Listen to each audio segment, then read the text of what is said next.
তার আগে আমাদেরকে জানতে হবে যে মায়ের পূজা করছি ধনতেরাসের দিনে, সেই মা লক্ষ্মীর উৎপত্তি কি করে হয়েছিল। একবার দুর্বাসা মুনি, আপনারা তো শুনেছেন দুর্বাসা নাম, দুর্বাসা নাম দেখেছেন, দুর্বা ঘাসের মতো যার আশা তারই নাম হলো দুর্বাসা। তার মনের আশা বড় অল্প, মানে অল্পতে সন্তুষ্ট। সৌভাগ্যশালী সে নয় যার ভাগ্য ভালো, সৌভাগ্যশালী সে যে নিজের ভাগ্য নিয়ে সুখে থাকে, যতটুকু পেয়েছি ওই নিয়ে সন্তুষ্ট থাকে, তার মতো ভাগ্যবান আর কেহ নাই। তাহলে দুর্বাসা ঋষি, তার মনে কিন্তু বড় আশা ছিল যে আমি সুন্দর করে একটা মালা গেঁথে দেবরাজ ইন্দ্রকে পরাতে চাই। অনেকের তো বাসনা থাকে যে আমি সুন্দর করে মালা গেঁথে তার গলায় পরাবো। তাই দুর্বাসা ঋষির মনে বড় আশা যে দেবতাদের রাজা ইন্দ্র, তার গলায় আমি একটা পুষ্পহার দেবো, মানে মালা পরাবো। তো যেই না মালাখানি নিয়ে বললেন দেবরাজ, আমার মনে বড় আশা, আপনি যদি আমার কথাটা রাখেন তাহলে এই মালাটি একটু কৃপা করে করুন, তাহলে আমার মনের আশাটা পূর্ণ হবে। আমার অনেক দিনের ইচ্ছা, আমি আপনাকে একখানা ফুলের মালা পরাবো। তো দেবরাজ ইন্দ্র তো একটু অহংকারী ছিল, মানে দেবতাদের রাজা হচ্ছে ইন্দ্র, তার প্রথম থেকে একটু অহংকার যে আমি দেবতাদের রাজা। তিনি কি করলেন, ঋষি দুর্বাসাকে এমন অপমান করলেন, অপমান করে দূর দূর করে তাড়িয়ে দিয়ে বললেন, মুনিবর আপনি সামান্য একটা ফুলের মালা পরাতে এসেছেন, পারলে একটা সোনার হার পরাতে পারতেন। আমি দেবতাদের রাজা, আমি দামি মানুষ, আর একটা দামি মানুষের গলায় সামান্য ফুলের মালা পরিয়ে অপমান করতে এসেছেন। সেই মালাটা যেই না বাবা ছিঁড়ে ফেলে দিল, দুর্বাসা ঋষি কিন্তু প্রচন্ড রাগ হয়েছে। ব্রাহ্মণ তিনি, আর তার দেওয়া উপহার যদি এত ভালো যত্ন করে দিয়েছে না, তাকে অপমান করা হলো। দুর্বাসা ঋষি অপমান যখন বোধ করলেন, তখন দেবরাজ ইন্দ্রকে অভিশাপ দিয়ে বলেছিলেন, ইন্দ্র তুমি স্বর্গের রাজা, টাকা পয়সা ধন দৌলত কোনো কিছুর তোমার অভাব নেই, কিন্তু অহংকার করো না, কারণ ভগবানের দিতেও বেশি সময় লাগে না, আর কেড়ে নিতেও বেশি সময় লাগে না। যে টাকা পয়সা নিয়ে আজ অহংকার করছো, কালকে নাও থাকতে পারে। আমি তোমায় অভিশাপ করলাম, যে ধন সম্পত্তি নিয়ে পড়ে আছো, যে মা লক্ষ্মীর চরণ নিয়ে তোমার এত অহংকার, তুমি লক্ষ্মী ছাড়া হও, আজ থেকে তুমি লক্ষ্মীহীন হয়ে যাও। দেখবেন মা, লক্ষ্মী ছাড়া কাকে বলে, একদিকে মা লক্ষ্মী আসবে আর একদিকে চলে যাবে, মানে টাকা পয়সা রোজগার তো করবেন কিন্তু থাকবে না, তাকে বলে লক্ষ্মী ছাড়া হও। তো ইন্দ্রকে যখন অভিশাপ দিয়ে দিলেন লক্ষ্মী ছাড়া হও, ইন্দ্রের যত সোনা দানা টাকা পয়সা ছিল, স্বর্গে যত সম্পত্তি ছিল, সব কিন্তু পাতালে চলে গেল। দুর্বাসা ঋষির অভিশাপে স্বয়ং মা লক্ষ্মী, যিনি নারায়ণের চরণ কমল সবসময় সেবা করেন, সেই মা লক্ষ্মী পাতালে প্রবেশ করেছিল বাবা। সেই মা লক্ষ্মীকে যখন পুনরায় তোলা হয়েছিল, কেমন ভাবে না, সমুদ্র মন্থন করে, সমুদ্র মন্থন করে অনেক কিছু উঠেছিল, আপনারা তো জানেন। উঠেছিল একটা হাতি যার নাম ছিল ঐরাবত, উঠেছিল একটা ঘোড়া যার নাম ছিল উচ্চশ্র বা অশ্ব, উঠেছিল সুন্দর একটি মালা, যে মালা আমার গোবিন্দের গলায় অবিরত দুলছে, যার নাম হলো বনমালা। তাই তো মা, আমরা যে শঙ্খ বাজাই পূজার সময়, সেই শঙ্খ উঠেছিল। আর কি উঠেছিল, উঠেছিল অমৃত, সবার উঠেছিল গরল, আর সেই সমুদ্র মন্থনে উঠেছিল স্বয়ং মা লক্ষ্মী, মানে পাতালে গিয়েছিল, পুনরায় তোলা হয়েছিল। সেই লক্ষ্মী ধন সম্পত্তির দেবী এবং ধন সম্পত্তির দেবতা হচ্ছে কুবের। এই দুজনের পুজো করা হয় ধনতেরাসের দিনে। তাহলে ধনতেরাসের দিনে পুজোটা প্রথম করেছিল কে, কখন থেকে ধনত্রয়োদশী পালন করা হয়? পৌরাণিক গল্প অনুসারে এক রাজা ছিলেন যার নাম ছিল রাজা হিম। সেই রাজার নাম ছিল হিম। তো সেই রাজার একমাত্র ছেলে, রাজার মনে বড় ইচ্ছা যে আমি আমার সন্তানের বিবাহ ঠিক করব, যার জন্য পাত্রী দেখেছে, লক্ষ্য করবেন। এবার বিবাহের জন্য পাত্র পাত্রী দেখাশোনা হয়ে গেল, পছন্দ হয়ে গেল, মায়েরা আগেকার দিনে বিয়ে দিত কুষ্টি বিচার করে, তাই না? মানে জ্যোতিষী ডেকে দুজনের কুষ্টি বিচার হতো, তারপর বিয়ে হতো। এখন তো হয় না, কিন্তু আগে হতো। তো পাত্র পাত্রী দেখা হয়ে গেল, তো রাজা বলছেন তাহলে একটু কুষ্টি বিচার করা যাক, আমার ছেলে আপনার মেয়ের একটু কুষ্টি বিচার করি। যখনই কুষ্টি বিচার করতে গেছে পাত্র পাত্রীর, তো সেই রাজার ছেলের কুষ্টিতে লেখা আছে, বড় বড় জ্যোতিষী এসে বলছে যে মহারাজ আপনার ছেলের তো বিপদ। কিসের বিপদ? আপনার ছেলের যেদিনে বিয়ে দেবেন, বিয়ের 4 দিন পর আপনার ছেলে সাপে কামড়ে মারা যাবে। সে কি কথা? আমার ছেলের বিয়ে দিলেই 4 দিন পর মারা যাবে, এটা শুনে কেউ বিয়ে দেবে? বলে আমার প্রয়োজন নেই, আমার ছেলে আমার ঘরে থাক, আমি কিন্তু আমার ছেলের বিবাহ দিতে চাই না। কিন্তু যে পাত্রীর সঙ্গে দেখাশোনা হয়েছিল, সেই পাত্রী বলেছিলেন মহারাজ আমি যখন আপনার ছেলেকে পতি হিসাবে বরণ করে নিয়েছি, তখন আমার যতই বিপদ হোক আমি তার সঙ্গে বিবাহ করব। বলে মাগো, তুমি একবারও ভাবলে না যে তোমার সঙ্গে বিবাহের পর আমার ছেলের কুষ্টিতেই লেখা আছে বিয়ের 4 দিন পর সে মরবে সাপে কামড়ে, আমি তো সন্তান হারা হয়ে যাব। সেই পাত্রী কিন্তু বড় কৃষ্ণ ভক্তিমতী নারী ছিল। সেই পাত্রী বললেন মহারাজ আপনি সন্তান হারা হয়ে যাবেন, কিন্তু একবারও ভেবেছেন যে আপনার ছেলেকে বিয়ে করে আমিও তো বিধবা হয়ে যাব? তাহলে আমার দুঃখ কতটা একবার ভাবুন। সেটা জানার সত্ত্বেও কেউ যদি জানতে পারে বিয়ের পর আমার স্বামী 4 দিন পর মরবে, কে বিয়ে করবে? সেটা জানার পরেও আমি আপনার ছেলেকে বিবাহ করছি। কেন জানেন? আমার বিশ্বাস, আমার যদি ভক্তির জোর থাকে, আমি আমার স্বামীকে যমরাজের হাত থেকে ফিরিয়ে নিয়ে আসবো। জানার পরেও বিবাহ করলো, বিবাহ হয়ে গেল। বিয়ের দিন কোথায় সুখের রাত্রি, সুখের দিন, তা না করে বসে বসে কাঁদছে। কেন? বিয়ের দিন বিবাহ হয়ে গেল, আর 3 দিন পর হিসাব মতো 3 দিন পর স্বামীর মরণ, মৃত্যু। তাহলে কি করে স্বামীর মৃত্যু আটকানো যায়? জন্ম মৃত্যু বিবাহ এগুলো কিন্তু কেউ বলতে পারে না, মৃত্যু কখনো কেউ আটকাতে পারে? তাহলে কি করে স্বামীকে যমরাজের হাত থেকে বাঁচাবো? তখন সেই নববধূ, মানে নতুন বিবাহ করেছে তো তাই নববধূ বলা হলো, সে নববধূ সে কিন্তু খুব মা লক্ষ্মীর ভক্ত ছিল, অবিরত মা লক্ষ্মীর পূজা করে। সে তখন মা লক্ষ্মীর সাধনা করলেন, মা লক্ষ্মীর পূজা করলেন এবং ধন সম্পত্তি দেবতা কুবেরের পূজা করছেন। দুজনের যখন পূজা করলেন, রাত্রিবেলায় মা লক্ষ্মী স্বপ্ন দিচ্ছে, মারে তুই যে আমার পূজা করলি, বল তুই কি চাস?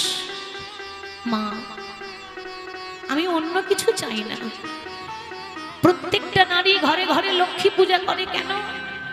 মা লক্ষ্মীর আশীর্বাদে যেন সংসার সুখের হয়। মা আমার সংসার তো সুখের হলো না, কি করে সংসার সুখের হবে বলে দাও।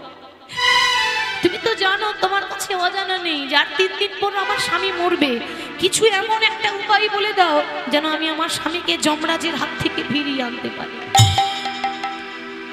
মা লক্ষ্মী বললেন তাহলে শোন, উপায় একটাই আছে, উপায় তোকেই বের করতে হবে। আমি উপায় বলে দিচ্ছি, কাজটা তোকে করতে হবে। না কি করব? আর 3 দিন পর স্বয়ং যমরাজ একটা সাপ রূপে আসবে তোর স্বামীকে দংশন করতে। যেমন করে পারিস যমরাজকে আটকাবার চেষ্টা করবি। কি করে যমরাজকে আটকানো যায়? তার কাজই তো হচ্ছে দেহ থেকে প্রাণ নিয়ে যাওয়ার সময় হলে কি করে আটকাবো? বলে তোর ঘরে যত সোনা দানা আছে, মানে যত সোনার গয়না আছে, রাজার ঘরের ব্যাপার তো, কত অলংকার, কত টাকা পয়সা, সব কিছু নিয়ে ওই ঘরের দৌড় গোড়ায়, যাকে আমরা গোদা বাংলা বলি, দৌড় গোড়ায়, যাকে বলতে পারেন যে ঘরে ঘুমাবে তোর স্বামী, সেই ঘরের দরজার সামনে প্রদীপ জ্বালিয়ে সমস্ত অলংকার সেই দরজার সামনে রেখে দেবে। মা লক্ষ্মীর কথা শুনে সে কি করলো না, নববধূ যত গহনা ছিল সোনার সব কিছু এনে দরজায় রেখে দিল, দরজার চৌকাটে রেখে দিল। তার সঙ্গে চারিদিকে ঘরে প্রদীপ জ্বালিয়েছে, আলোয় আলোকিত হয়েছে। স্বয়ং যমরাজ যখন সাপ রূপে আসবে, মানে তার স্বামীকে দংশন করার জন্য, যেই না ঘরে ঢুকতে যাবে, হঠাৎ দেখছে কি চারিদিকে প্রদীপ, আর সেই প্রদীপের আলোয় সোনা এত ঝলমল ঝলমল করছে যে তার চোখ ধাঁধিয়ে গেল। যেই না চোখ ধাঁধিয়ে গেল, এত আলো এত আলো, চারিদিকে দরজায় শুধু সোনা সোনা রাখা রয়েছে। আর যমরাজ কিছুতেই প্রবেশ করতে পারছে না। সারা রাত কেটে গেল, কিন্তু দরজা খুঁজে পাচ্ছে না যে কোন দিকে যাবে। সারা রাত যখন দরজা খুঁজে না পেয়ে যমরাজ কিন্তু ফিরে চলে গেলেন, আর তার প্রাণ নেওয়া হলো না। তখন মা লক্ষ্মী বললেন কৃপা করে, ওরে আজকে ওই সোনার জন্য, সোনার ঝলমলে ঝাঁঝানোর চোখে লেগে যমরাজ ফিরে চলে গেল, তাই তোর স্বামীর প্রাণ বাঁচিয়ে দিলাম। তাই আজ থেকে এই দিনটা পালন করা হবে ধনত্রয়োদশী দিন। এই ধনতেরাস বা ধনত্রয়োদশী দিনে আপনারা সবাই জানেন সোনা কিনতে হয়, তাই তো? আপনারা বলবেন মা গো, সোনার যা দাম, আকাশ ছোঁয়া দাম, সোনা তো বাপু কিনতে পারবো না, তাহলে কি হবে? সোনা যদি কিনতে না পারেন, এক টুকরো রূপো কিনবেন। তাতেও যদি না পারেন, নতুন বস্ত্র কিনবেন, যাতে দামি না হোক, কম দামে হলেও একটা নতুন পোশাক ধনত্রয়োদশী দিনে পরতে হয়। শুধু তাই নয়, সেদিন কিন্তু মা লক্ষ্মীকে সন্তুষ্ট করার জন্য একটা ভালো টোটকা বলে যাচ্ছে। ধনত্রয়োদশী দিনে কেউ যদি নুন কিনতে পারেন, নুন লবণ, নুন কিনে যদি বাড়িতে রাখেন, সেদিন কিনতে হবে, তবে কিন্তু মা লক্ষ্মী বড় সন্তুষ্ট হবে।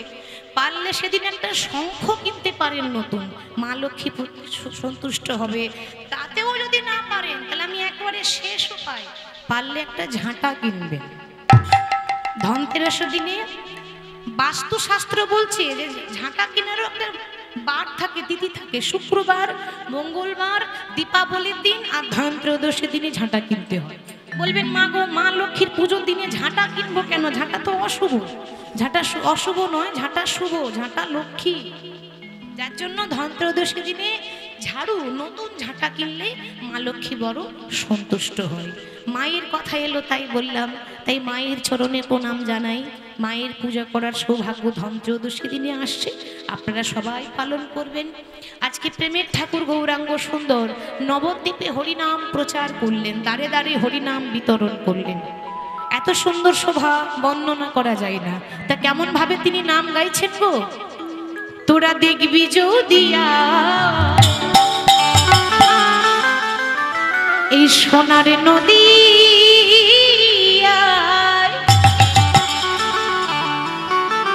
ওই না সচি মাতার দোলালিয়া। আমার লক্ষ্মী মায়েদের বলছে, একটু উলুধ্বনি হবে? হবে? বাহ, লক্ষ্মী মায়ের মধ্যে একটু জোর করে উলুধ্বনি করে দেন দেখি, জোর করে। খুব সুন্দর হয়েছে। এবার সবাই বাহু তুলে গাইবে। হ্যাঁ, লজ্জা ঘৃণা ভয় দিন থাকতে নয়, বাহু তুলে। তোরা দেখবি যদি সোনার নদী আয়, সচি মাতার দোলালিয়া নেচে নেচে যায়।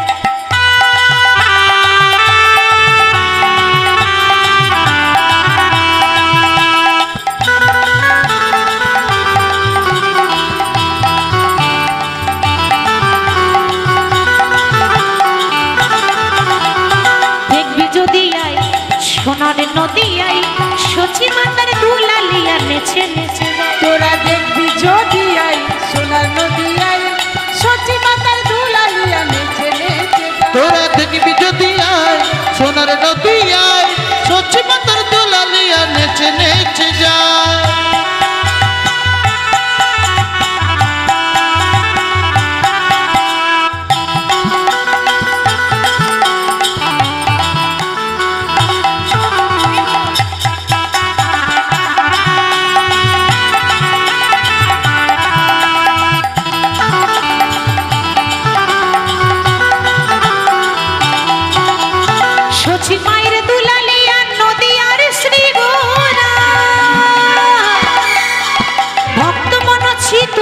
ভক্ত মনোহরা, সচি মাতার দুলালিয়া নদী আর শ্রী গৌরা, ভক্ত মনোচিত চোরা ভক্ত মনোহর।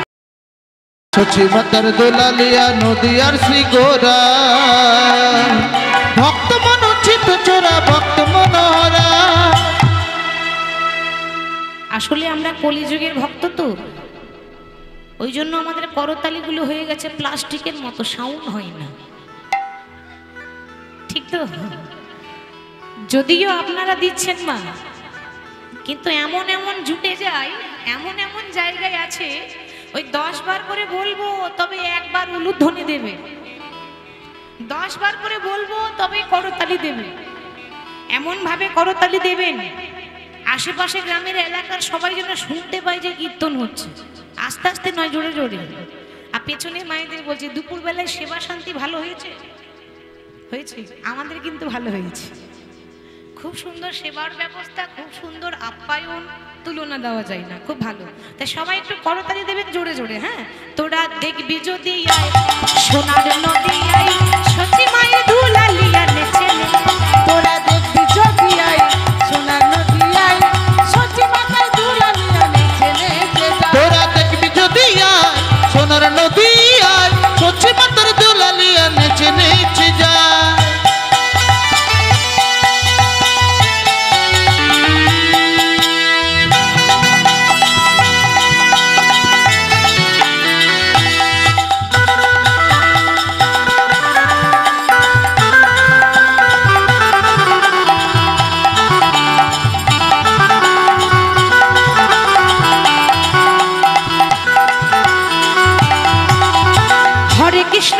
কৃষ্ণ কৃষ্ণ কৃষ্ণ হরে হরে, হরে রাম রাম রাম হরে হরে, হরে কৃষ্ণ কৃষ্ণ কৃষ্ণ হরে হরে, হরে রাম রাম রাম হরে হরে। হরে কৃষ্ণ।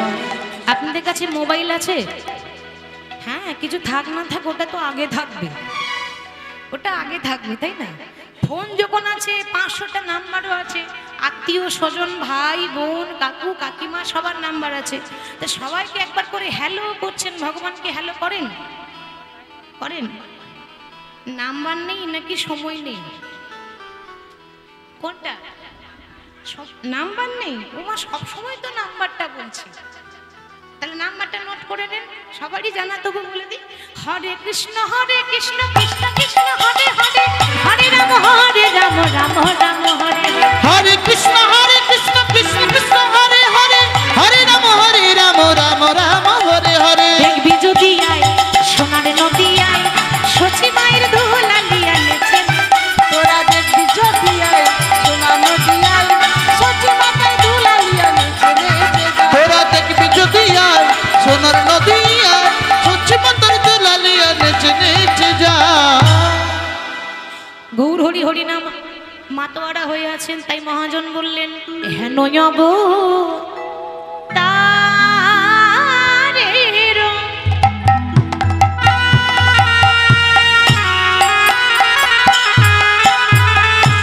তুলনা দিতে নারী, হেন অব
যেচে যেচে হরিনাম বিলিয়ে দিলেন। গৌর হরি এমন দয়াল, তাই বললেন যবনেরও নাচে গাই বলে হরিনাম, বলে হরিনাম। এই হেন অবতারে দাস বঞ্চিত বলরাম, এ হেন অবতারে দাস বঞ্চিত বলরাম। হরি বল। তাহলে এবার ভক্তের কথা শুনবো। দাদা ভেতরে অল্প সাউন্ড হচ্ছে, একটু বাড়িয়ে দেন না দাদা, চাপ লাগছে। শিখলে সাউন্ড খুব কম, বাইরে ঠিক আছে, ভেতরে কম। ভক্ত জয়দেব পদ্মাবতীর কথা, তো জয়দেবের কথা জানতে গেলে আগে তার মাতা পিতার কথা জানতে হবে। মাগো, কথাতে আছে মাটি যদি ভালো হয় তাহলে কি ফসল ভালো হবে। হ্যাঁ, সারা শব্দ দেবেন। কীর্তন শোনার নিয়ম আছে।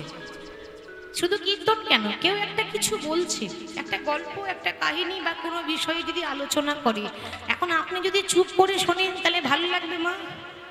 লাগবে না। তাহলে গল্প শুনতে গেলে মাঝে মাঝে কি করতে হয়? হ্যাঁ, হুঁ দিতে হবে। তো পারলে একটু ঘাটটা এরকম করে নড়াবেন, তাহলে আমার বুঝতে সুবিধা হবে, বলতেও ভালো লাগবে, আপনাদের শুনতেও ভালো লাগবে। তাহলে মাটি যদি ভালো হয় তাহলে ফসল ভালো হবে। তো মাটি মানে কিন্তু এই মাটি নয়, আমাদের মতো একটা সামান্য, আমাদের মতো সাধারণ নারীকে আঙুল দেখিয়ে বলছেন যে মাটি যদি ভালো হয় তাহলে সন্তানও ভালোই হবে। তাহলে ভাবুন, যে মায়ের গর্ভে কৃষ্ণ ভক্তের জন্ম হয় সেই মা কত খাঁটি ছিল। তাই জয়দেব গোস্বামী তিনি ব্রাহ্মণ ছিলেন, তার মায়ের নাম ছিল বামা, বামা দেবী, আর পিতার নাম ছিল ভোজদেব গোস্বামী। বাড়ি কোথায়? বীরভূম জেলা। বীরভূম জেলার অজয় নদীর তীরে কেন্দুবিল্ল গ্রাম। সেই গ্রামে একটা ঝুপড়িতে একটা কুঁড়ে ঘরে ব্রাহ্মণ এবং ব্রাহ্মণী বাস করত। কেন্দুবিল্ল নামে গ্রাম, অজয় নদীর তীরে। কেন্দ্রবিল্ল নামে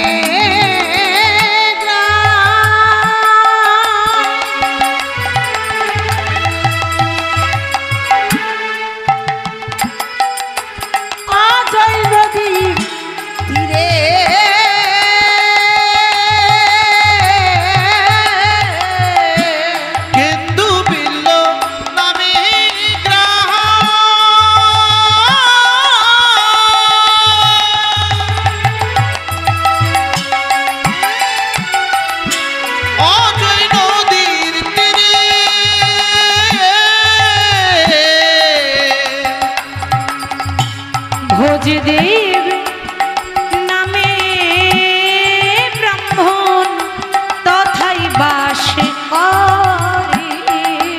ভোজদেব নামে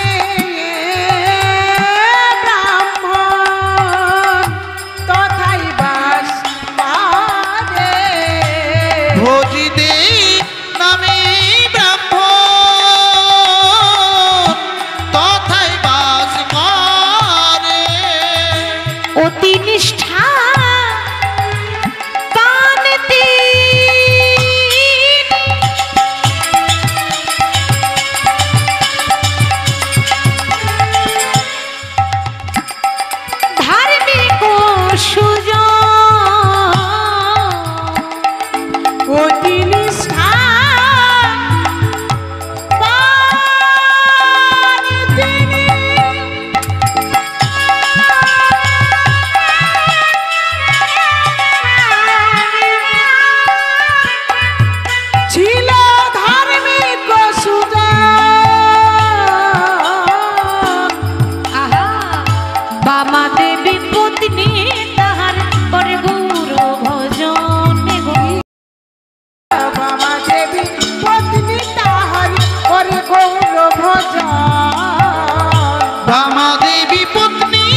লক্ষ্য করুন মা, ব্রাহ্মণ ভোজদেব গোস্বামী, ব্রাহ্মণী বামা দেবী, এই দুজন কেন্দুবিল্ল গ্রামে অজয় নদীর তীরে বাস করতেন। কেন্দুবিল্ল গ্রাম কোথায় বললাম? বীরভূম জেলায়। বীরভূম জেলার অজয় নদীর তীরে কেন্দুবিল্ল গ্রামে একটা ঝুপড়ি ঘরে তারা বসবাস করতেন। এত অভাব, একবেলা অন্ন জোটে আর একবেলা অন্ন জোটে না। ওমা একবেলা খেতে পায় আর একবেলা না খেয়ে পড়ে থাকে, অভাবের সংসার। তবু কিন্তু গৌর গৌর গৌর বলে ডাকে। দেখবেন বাবা, এ জগতে যারা ভগবানকে ভালোবাসেন তারা পথের কাঙাল হয়ে যায়। এই জগতে কোনো ব্যক্তির কাছে যদি অনেক সম্পত্তি থাকে, টাকা পয়সা থাকে, সে কিন্তু কোটি টাকার মালিক হয়ে যায়। কিন্তু কৃষ্ণ ধন, গৌর ধন যে একবার সার করতে পেরেছে, সে পথের কাঙাল হয়ে যায়। তার প্রমাণ ভগবান নিজেই শাস্ত্রে বলে গেছেন যে ভক্ত এ জগতে যে করে আমার আশ, আমি তারই করি ভালো করেন সর্বনাশ। বাবা, ভালো মানুষের কপালে কষ্ট বেশি, দুঃখ বেশি। দেখবেন মা, আপনি সারা জীবন লোকের ভালো করে গেলেন, সারা জীবন আপনি ভগবানকে ভালোবেসেই গেলেন, সারা জীবন আপনি হরি হরি করে গেলেন, জীবনে অন্যায় করেননি, কারো ক্ষতি করেননি, সৎ পথে যাচ্ছেন। ভুলে যাবেন না, সতের শত্রু বেশি, অসতের বন্ধু বেশি। তাই যারা বেশি হরি হরি করবে তাদেরকে ভগবান পথের কাঙাল করে দেয়, ভিখারি করে দেয়। তবু যদি না ছাড়ে আমার পাছ, তারপর হই আমি তার দাসের অনুদাস। ভগবানের কি লীলা দেখুন। কথাতে আছে জন্ম হোক যেথা সেথা, কর্ম ভালো চাই। বলবেন কেন? ত্রেতা যুগে, একটা উদাহরণ দিয়ে বলি, ত্রেতা যুগে যখন রাম বনবাসে চলে গেল, তা প্রভু রামচন্দ্রকে বনবাসে পাঠিয়েছিল কে মা? তিনটে মা, কৌশল্যা, সুমিত্রা, কৈকেয়ী। তিনজনের মধ্যে কে রামকে বনবাসে পাঠালো? কৈকেয়ী। কিন্তু সত্যি কথা বলবো, এই তিনজনের মধ্যে সব থেকে বেশি কৈকেয়ী রামকে ভালোবাসত। ছোট থেকে কোলে পিঠে করে মানুষ করেছে। সব থেকে বেশি আদর যদি কেউ করে তো ওই কৈকেয়ী করতো। সেই কৈকেয়ী খারাপ হয়ে গেল কি করে? ওই যে তার কানে কুমন্ত্র দিয়েছিল কে? মন্থরা। মন্থরা এসে বলছে, কি রে, রাম রাজা হবে, তো তোরা তো আনন্দ কিসে, তোরা তো কিসের উল্লাস? কৈকেয়ী তখন বলেছিল, ওরে মন্থরা, কি বলছিস তুই? ছেলে যদি রাজা হয় মায়ের আনন্দ হবে না? আপনি যদি জানতে পারেন যে কাল সকালে আপনার ছেলে এমএলএ হবে, আপনার ঘুম আসবে? কেন আমার ছেলে এমএলএ হবে, আমার ছেলে এমপি হবে, কোন বাবা মায়ের ঘুম আসে গো? কৈকেয়ীর তো আনন্দে ঘুম আসছে না। আহা, মন্থরা তখন বলেছিল, ওরে কৈকেয়ী, আমি তোর দাসী, আমি তোর খারাপ চাই না, কিন্তু খারাপটাই বলতে এসেছে। ভালো যদি চাস, ওই পরের ছেলেকে নিয়ে এত মাতামাতি না করে নিজের ছেলেটার কথা চিন্তা কর। কথাতেই আছে, পরের ছেলে পরমানন্দ, যত গোল্লাই যাবে ততই আনন্দ। তাহলে কি করব? কি আবার করবি? নারী জাতি ইচ্ছা করলে কি না পারে, ঠিক তো? ভালো পারে, খারাপ করতেও পারে। তা তুই ভালো না হয়ে সারা জীবন করে গেলি, আমার কথাটা রাখ, তোর মঙ্গল হবে। কি করব না, রাজা দশরথের কাছে, তোর স্বামীর কাছে দুটি বর চেয়ে নে। প্রথম বর যে আমার ছেলে ভরতকে রাজা করতে হবে। দ্বিতীয় বর, রামকে 14 বছরের জন্য বনবাসে পাঠাতে হবে। স্ত্রীর কথা রাখতে গিয়ে রাজা দশরথ তাই করেছিলেন। রাম যখন বনবাসে চলে যায়, রামের মা কৌশল্যা একটা বাটির মধ্যে 1 বাটি দুধ এনে বলেছিল, রাম 1 একদিন নয়, 1 বছর নয়, 14টা বছরের জন্য আমি তোকে দেখতে পাবো না। যাওয়ার আগে এই অভাগিনী মায়ের একটা কথা রাখবি বাবা। বলো মা, চলে যাওয়ার আগে অভাগিনীর হাতে এই বাটিতে যে আমি দুধ এনেছি, এই দুধটা একটু পান করে যা। রাম যেই না সেই দুধের বাটিটা নিতে যাবে, সঙ্গে সঙ্গে কইকেই এসে মায়ের হাত থেকে দুধের বাটিটা ছুঁড়ে ফেলে দিল। সেদিনও রাম কিছু বলল না। কেন জানেন? যে সয় সেই রয়। মা কখনো অপমান করতে চাই না ভগবান। কিছু না বলে চলে গেল বনবাসে। 14 বছর পর যখন বনবাস থেকে অযোধ্যায় ফিরে এলেন, নিজের মাকে প্রণাম করলেন না। কাকে প্রণাম করলো মা? কইকেয়ীকে। মা, তুমি আমার প্রণাম নাও, ভালো আছো তো? 14 বছর পর তোমায় দেখতে পেলাম। কই বলছি, ওরে আমি তোর প্রণাম নেওয়ার যোগ্য নই। কেন জানিস? আমি এমনই নারী যে হিংসা করে নিজের ছেলের কথা ভাবতে গিয়ে তোকে বনবাসে পাঠিয়ে দিলাম, আর তুই সেই মাকে প্রণাম করছিস। তুই জানিস না আমি তোর সৎ মা। সৎ মাকে কেউ এত ভালোবাসে? রাম তখন বলেছিল, মা তুমি ঠিক বলেছ, তুমি সৎ মা। এ জগতে মানুষ 2 রকমের, একটা অসৎ, একটা সৎ। অসৎ মানে কি? খারাপ। আর সৎ মানে ভালো। তুমি আমার ভালো মা। তুমি কি জানো না, সন্তান কুসন্তান হতে পারে, মা কখনো কুমাতা হতে পারে না। মাগো, তুমি যদি আমায় বনবাসে না পাঠাতে, তাহলে যে আমার অনেক কাজ বাকি ছিল যেগুলো আমি করতে পারতাম না। তোমার জন্য আমার কাজ সফল হয়েছে, তাই তোমায় আমি আগে প্রণাম করলাম। রামের কথা শুনে কই আর স্থির থাকতে পারছে, কাঁদতে কাঁদতে বলে উঠল, রাম, ইতিহাস সাক্ষী থাকবে তোর মতো সন্তান যেন ঘরে ঘরে জন্ম নেয়। ওরে, আমি তোর এত ক্ষতি করলাম, তুই আমায় প্রণাম করছিস? তবে শোন, অপরাধী তো আমি তোর কাছে। এই অভাগিনী মায়ের শেষ ইচ্ছা পূর্ণ করবি? বলো মা, কিসের ইচ্ছা? আমি চাই তোর মতো সন্তান যেন আমার গর্ভে জন্ম নিতে পারে, আমি যেন তোর মতো সন্তানকে জন্ম দিতে পারি। আশীর্বাদ করিস। রাম বলল, মা তথাস্তু। আশীর্বাদ করলাম, আমি তোমার গর্ভেই জন্ম নেব। তুমি তোমার গর্ভে ভগবানকে ধারণ করবে। কিন্তু তুমি যেমন মা হয়ে আরেক মাকে কাঁদিয়েছো, তুমি যেমন নারী হয়ে আরেক নারীর কষ্ট বুঝলে না মা, তার জন্য তোমাকে একদিন নয়, 1 যুগ নয়, 3টে যুগ কাঁদতে হবে। সন্তানের জন্য কাঁদবে তুমি 3 যুগ। তোমার প্রথম জন্ম হবে মথুরায়, নাম হবে দেবকী। কংসের কারাগারে আমি জন্ম নেব 8ম গর্ভজাত সন্তান হয়ে। সেদিন তুমি জন্ম দেবে, সন্তানের সুখ পাবে না।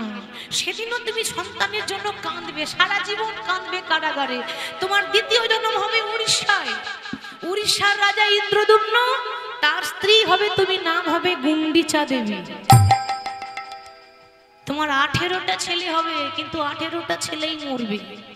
18টা ছেলে যে মরবে তার কষ্ট তোমাকে সইতে হবে। তোমার তৃতীয় জন্ম হবে নবদ্বীপে, নাম হবে শচী মাতা।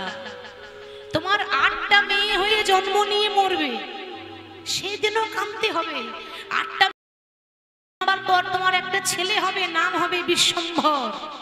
সে সন্ন্যাসী হয়ে চলে যাবে, সেদিনও কাঁদবে। তারপরে আসবো আমি, নাম হবে নিমাই। তোমার গর্ভে চৈতন্য মহাপ্রভু হয়ে আসবো, সেদিনও তুমি সন্তানের সুখ পাবে না, সেদিনও তুমি নিমাই নিমাই বলে কাঁদবে। কেন কেন কাঁদতে হবে? কেন কাঁদতে হবে জানো মা? শাস্ত্রে বলছে, পুরাণে বলছে, ও মা কাঁদালে কাঁদিতে হয়, এ কথা পুরাণে কয়, এ কথা তো কভু মিথ্যা নয়। কাঁদালে কাঁদিতে হয়, এ কথা পুরাণে কয়, এ কথা তো কভু মিথ্যা নয়। মাগো কাঁদালে কাঁদিতে হয়, এ কথা পুরাণে কয়, এ কথা তো কভু মিথ্যা নয়। যেমনই করিবে কর্ম তেমনই ফল ভোগ হয়, এ কথা তো কভু মিথ্যা নয়। ও মা যেমনই করিবে কর্ম তেমনই ফল ভোগ হয়, এ কথা তো কভু মিথ্যা নয়। মাগো কাঁদালে কাঁদিতে হয়, এ কথা পুরাণে কয়, এ কথা তো কভু মিথ্যা নয়। কাঁদালে কাঁদিতে হয়, ঠিক তো? তুমিও তো কই কই হয়ে কৌশল্যাকে কাঁদালে, সেদিন মা হয়ে তো মায়ের কষ্ট বুঝলে না মা, আজ তোমাকেও কাঁদতে হবে। তাহলে আমরা যখন এ জগতে কাঁদি তখন দোষটা কাকে দিই? ভগবানকে। প্রভু তুমি কষ্ট দিয়েছো, তুমি দুঃখ দিয়েছো, কিন্তু একটা কথা বলি মা, ভগবান কষ্ট দেয় না। ভগবান ভক্তের পরীক্ষা নেয়, কিন্তু ভগবান কাঁদায় না। আমরা নিজের কর্মের দোষে কাঁদি। আমি যেমন কর্ম করব আমার তেমনই ফল হবে। আমি কারো ভালো করলে আমার ভালো হবে, আমার খারাপ হবে না। আমি কারো খারাপ করলে আমার খারাপ হবে। এর জন্য ভগবান দায়ী নয়, এর জন্য আমি দায়ী। হরি বল। তাহলে তবে হ্যাঁ, ভগবানের কাজ হচ্ছে ভক্তকে পরীক্ষা করা। কেন? যাচাই করে। যে সোনার গহনা আমরা পরি, সোনা যত আগুনে পোড়াবে তত চকচক করে, উজ্জ্বল হয়। সেরকম ভক্ত যারা হয় তারা প্রভুর নাম শুনতে শুনতে, বলতে বলতে যত কাঁদতে পারবে ততই তারা খাঁটি হবে, সোনার মতো তারা উজ্জ্বল হবে। তাদের হৃদয়ে যত নোংরা চোখের জলে সব ধুয়ে চলে যাবে। সেই জন্য ভক্তদেরকে সারা জীবন কাঁদতে হয়, কাঁদতে কাঁদতে জনম যায়। তাহলে বামা দেবী, ভোজদেব গোস্বামী সবসময় গৌর গৌর বলে কাঁদে, ছোট্ট ঝুপড়িতে বাস করে। তারা ভগবানের কাছে অন্য কিছু চাই না, একটাই দুঃখ। স্বামীর কাছে বলছে, স্বামী সারা জীবন তো গৌর গৌর গৌর বলে ডাকলে, বলতে পারো, বলতে পারো তোমার গৌর আমাকে কি দিয়েছে? বামা কি চাও তুমি? টাকা পয়সা চাও, গাড়ি বাড়ি চাও? না না, আমি তো সেটা চাই না। ভক্তরা কখনো গাড়ি বাড়ি চাই না, ঠিক তো মা? তবে আমি কি চাই জানো? এ জগতে প্রত্যেকটা নারীর বাসনা, সেই বাসনা তো আমারও হয়। তোমার গৌর এখনো পর্যন্ত আমার আঁচলে একটা সন্তান পর্যন্ত দিতে পারলো না। তোমার ভগবানকে একটু বলো না গো, আমার আঁচলে একটা সন্তান দিয়ে দিতে।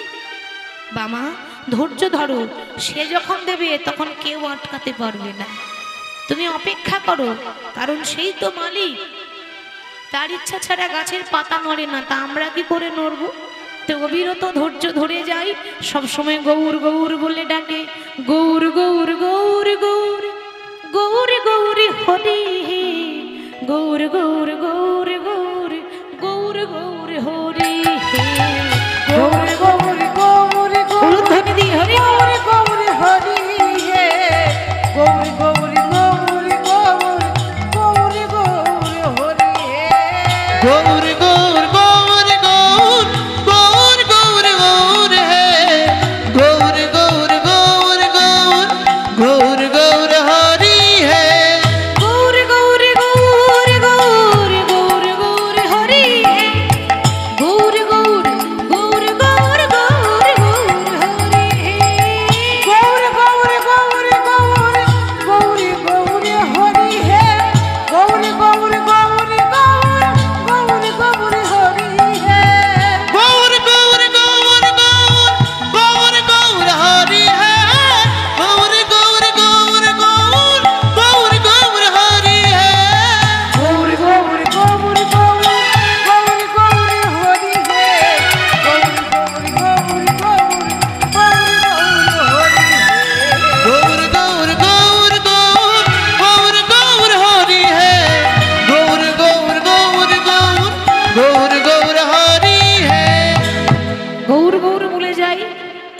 বছর পেরিয়ে গেল। কয়েক বছর পর ভগবান কৃপা করে বামাদেবীর গর্ভে একটা সন্তান দিয়েছে। আর যেই না সন্তান পেয়েছে, যেই না জানতে পারলো যে গর্ভে সন্তান এসেছে, কতই না আনন্দ। ওমা এই তো সময় সাধন ভজন একটু বেশি বেশি করা, তাই না? যখন গর্ভে সন্তান আসে ওটাই সঠিক সময় একটু বেশি করে ভগবানের নাম করা, কীর্তন শোনা, হরিনাম করা, হরিনাম জপ করা। আগেই তো বললাম মাটি খাঁটি হতে হবে, মাটি খাঁটি করার সময় ওইটাই। তাই কি করলো, সেই গর্ভের সন্তানকে নিয়েই তুলসী তলায় জল ঢালে, ফুল তুলে আনে, মন্দির পরিষ্কার করে আর ভগবানের নাম করে। আসুন আমরাও করব।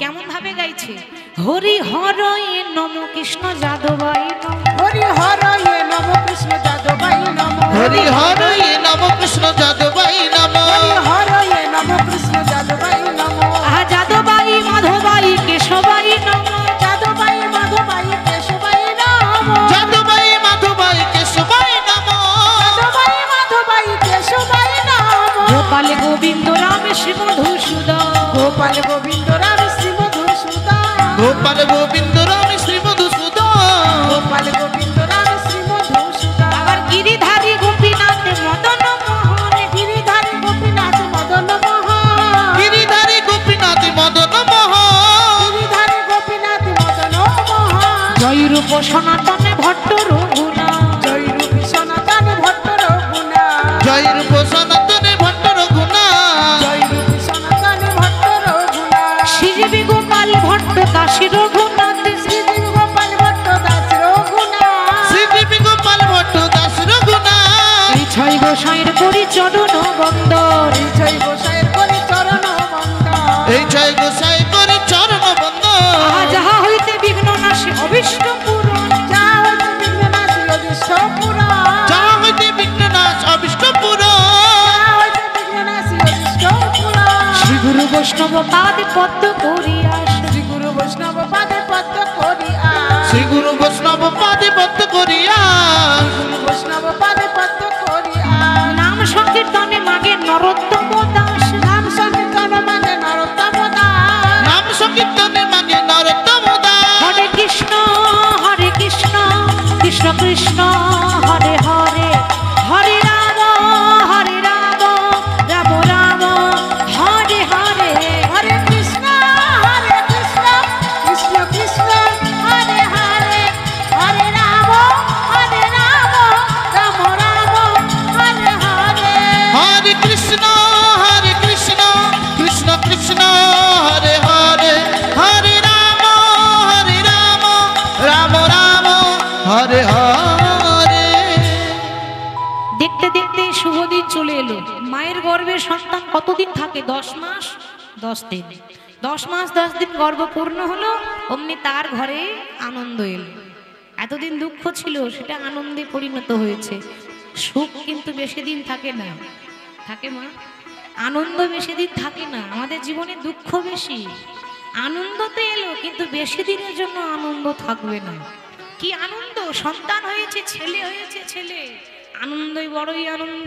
আজ শুভ দিনে শুভক্ষণে জন্মিল তনয়, শুভ দিনে শুভক্ষণে জন্মিল তনয়, শুভ দিনে শুভক্ষণে জন্মিল শুভ তনয়, দিনে শুভক্ষণে জন্মিল তনয়, আমার সন্তানের বদন হেরি আনন্দিতময়, সন্তানের বদন হেরি আনন্দিতময়, সন্তানের বদন হৃদয় আনন্দিত, সন্তানের বদন হেরি আনন্দিতময়, তাদের আনন্দ ধরে না, আনন্দ ধরে না, আনন্দ ধরে না, আনন্দ ধরে না, সন্তানের বদন হেরি আনন্দ ধরে না, সন্তানের বদন হেরি আনন্দ ধরে না, সন্তানের বদন হেরে আনন্দ ধরে না, সন্তানের বদন হেরি আনন্দ ধরে না, আনন্দ ধরছে না।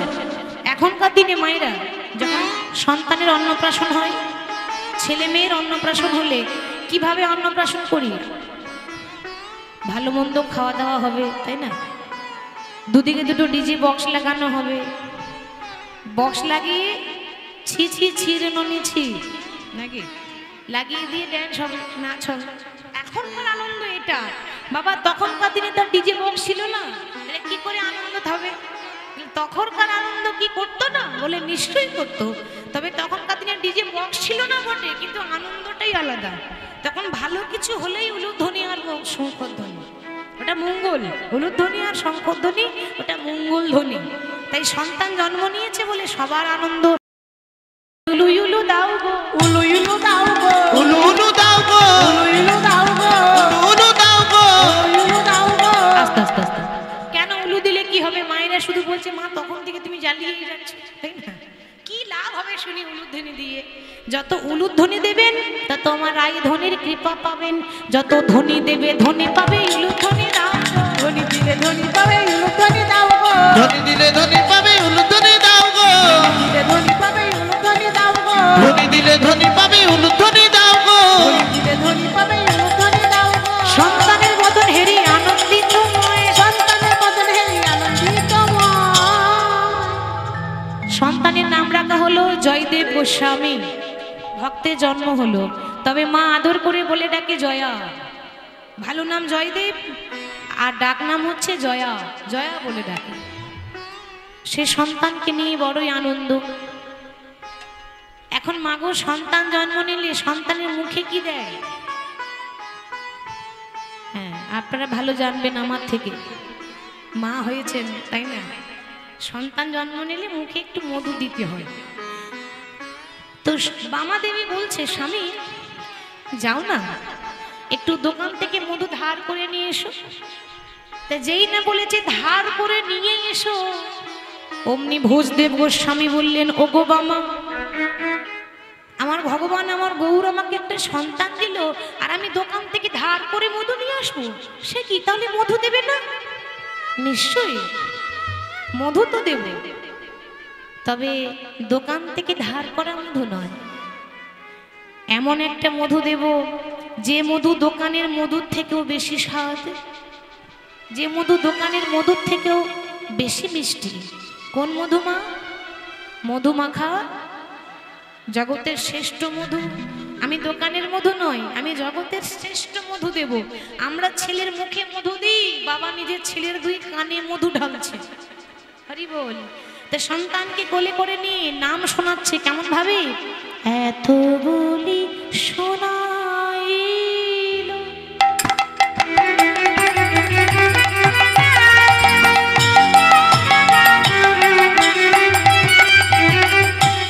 মধুর হরি নাম। এত বলি শোনা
এত বলি শোনাইল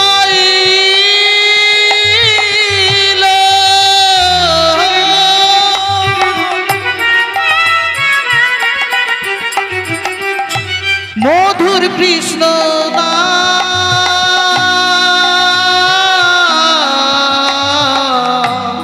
হরি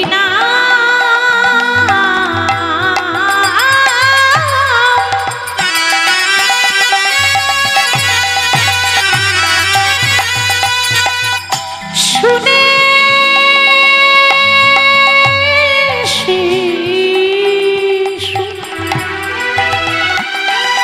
হাসে মধুর হরি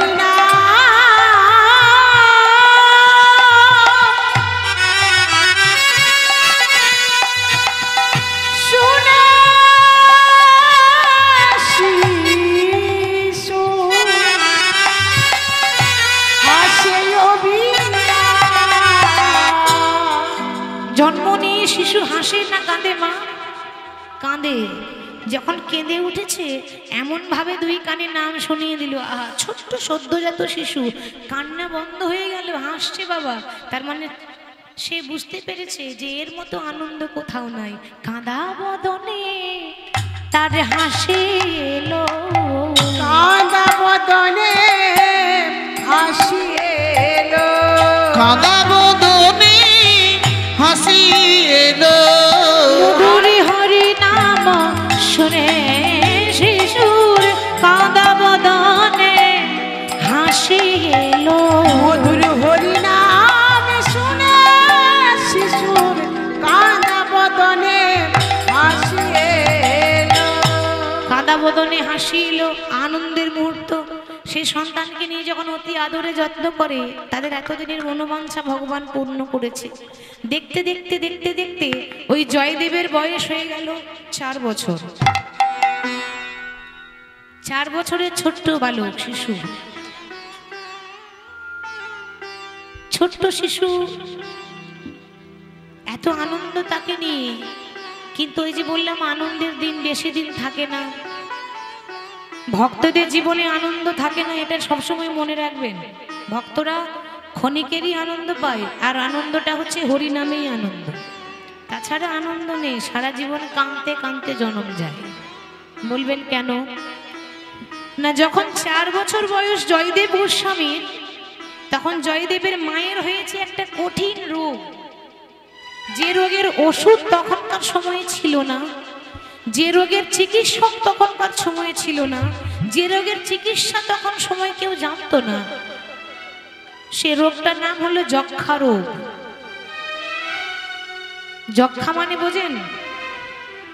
যক্ষা রোগ মানে হচ্ছে টিবি রোগ। বুকে ব্যথা, কাশি, আর মুখ দিয়ে রক্ত উঠছে। তো জয়দেবের মা যখন বিছানায় পড়ে আছে, বিছানায় শুয়ে আছে, গড়াগড়ি দিচ্ছে, ছটফট করছে যন্ত্রণায়, কাঁদতে কাঁদতে বলছে, গৌর, কোনোদিন তো তোমায় বলিনি যে আমায় একটা গাড়ি দাও, বাড়ি দাও, টাকা দাও, পয়সা দাও। চেয়েছি শুধু একটাই ধন, সেটা হলো আমায় একটা সন্তান দাও। আর অনেক সাধনা করে তুমি আমায় একটা সন্তানও দিলে, কিন্তু সেই সন্তানকে বুকে আগলে রাখার মতো সময়টুকু তুমি আমায় দিলে না। কারণ আমি জানি আমি বাঁচবো না। এমন একটা রোগ হয়েছে যে রোগের কোনো চিকিৎসাই নেই। আমি জানি যে আমার যাওয়ার সময় চলে এসেছে, কিন্তু যাওয়ার আগে তোমায় একটা প্রশ্ন করতে চাই। সবাই বলে তুমি নাকি দয়াল হরি, সবাই বলে তুমি নাকি কাঙালের ঠাকুর।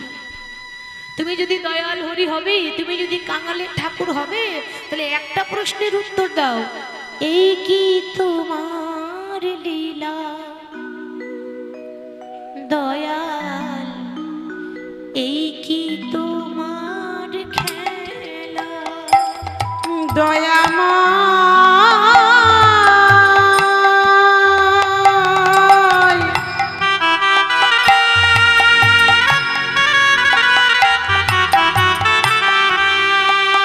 ও গো কৃপাময়,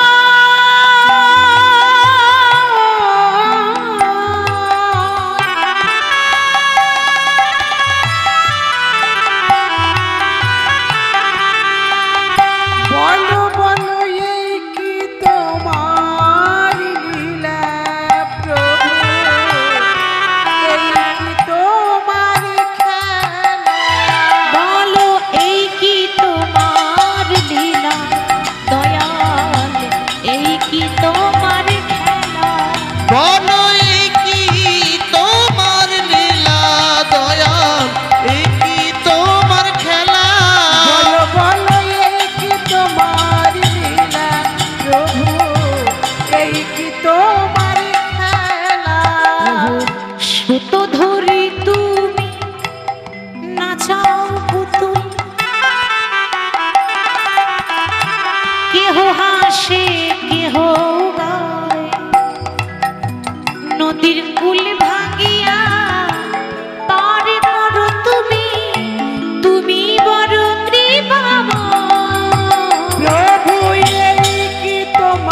কাঁদছে, ঠিক সেই সময় কিন্তু তার স্বামী মানে ভোজদেব গোস্বামী সে বাইরের থেকে ভেতরে যেই না প্রবেশ করেছে, দেখছে তার সহধর্মিনী বিছানায় গড়াগড়ি দিয়ে কাঁদছে।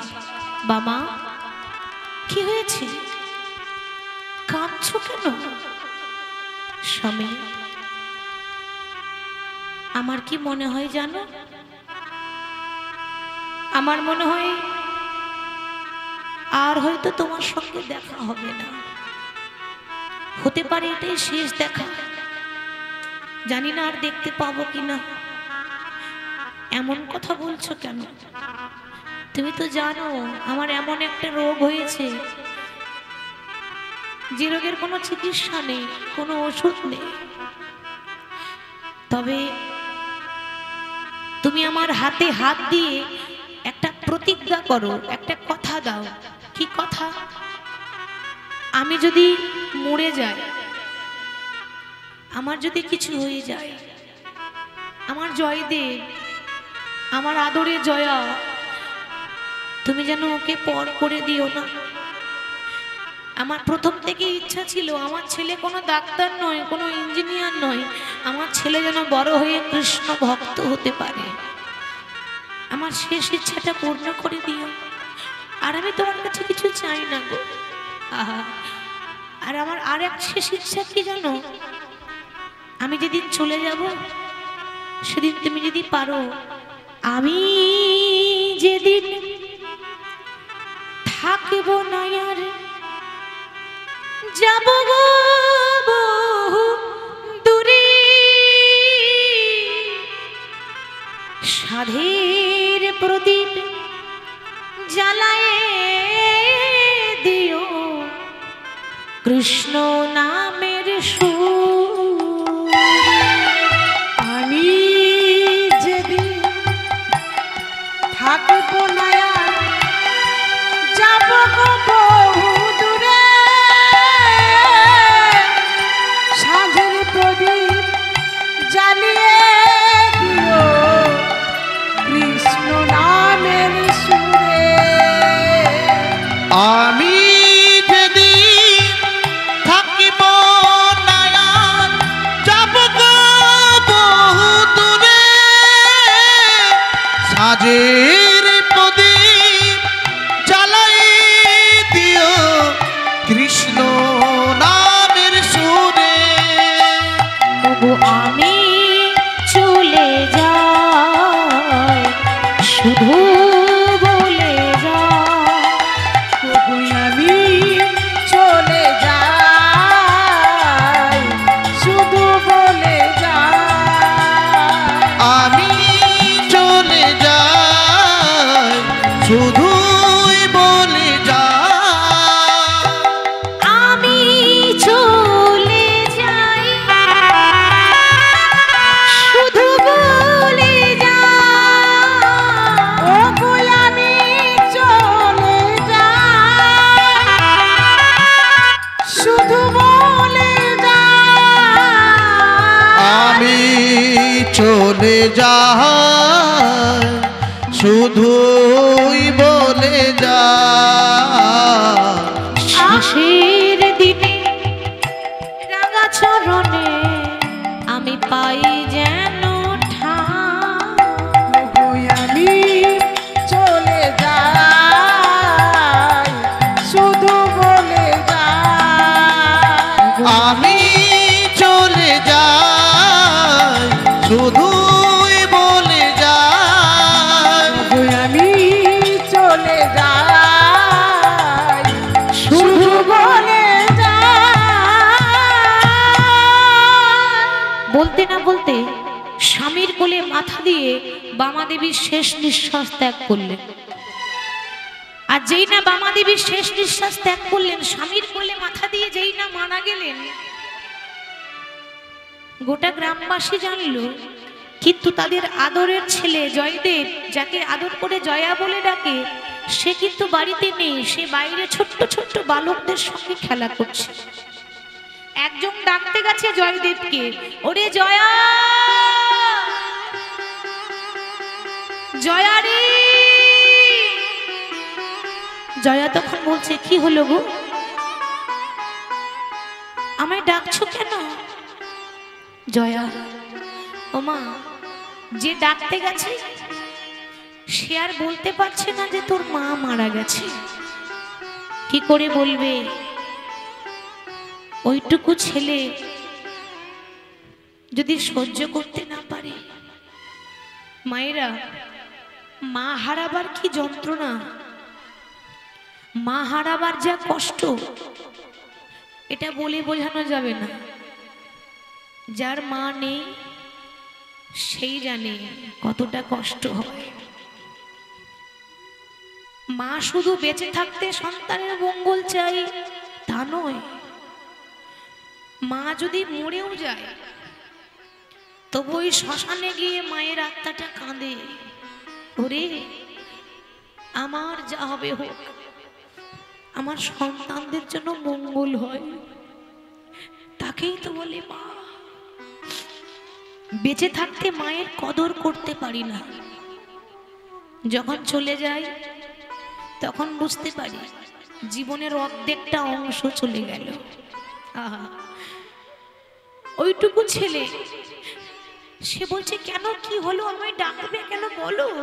তখন সে বলছে, ওরে জয়া, কি বলবো তোকে, তোর মা সারা জীবনের মতো ঘুমিয়ে গেছে। একটা 4 বছরের ছেলে, সে কি বোঝে সারা জীবনের ঘুম কাকে বলে? সে ছোট্ট ছেলে, সে বোঝে না। ছুটতে ছুটতে ছুটতে ছুটতে যেই না বাড়ি এসেছে, দেখছে সবাই ঘিরে বসে বসে কাঁদছে। কেউ দড়ি পাকাচ্ছে, কেউ বাঁশ কাটছে। কেন গো? কেন? কেউ দড়ি পাকাচ্ছে, কেউ বাঁশ কাটছে, কেন? নিয়ে যাওয়ার সময় হয়েছে তো তাই।